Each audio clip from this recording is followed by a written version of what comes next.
Now, in order to bring this even further home, what I attempted to do was figure out, okay, 1988, let's see what connections could be made between Keith Haring and Donald Trump in 1988 as I was doing my investigation.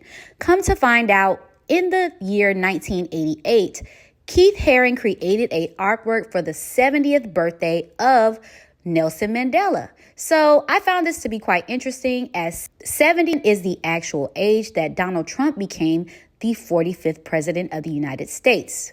Also, in connection with Nelson Mandela, I Googled any connections that I could find between Nelson Mandela and Donald Trump. And lo and behold, 2 years later, at the age of 72, Donald Trump booked a private jet for Nelson Mandela. If you take a look at this portrait that was created for Nelson Mandela on his 70th birthday, I think it's quite interesting that it looks as though there's like a cord that's broken.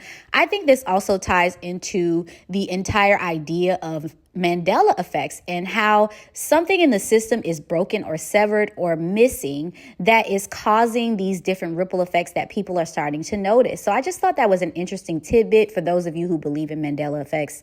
I think that kind of ties everything in nicely, as well as the whole idea that Donald Trump was Biff in Back to the Future and he traveled back in time, changing certain things on the timeline to benefit himself. So I think that's a perfect little tidbit to tie into this. Also, looking at Keith Haring's birthday, I noticed that there was a 4 and 5 there. So, of course, I wanted to look at any connection that there might be with Donald Trump as he's the 45th president. I then Googled 1958 and stumbled upon this article talking about a man named Trump who wanted to build a wall in this 1958 TV show.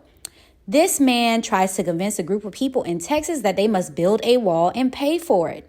This was a CBS Western called Trackdown. Coincidence? I think not. Now, who is Valerie Solanas? Is it Keith Haring? Is it Thomas Crooks? The answer, in my opinion, would be Keith Haring. Take a look at these 3 photos. Look at their chins. Look at their faces.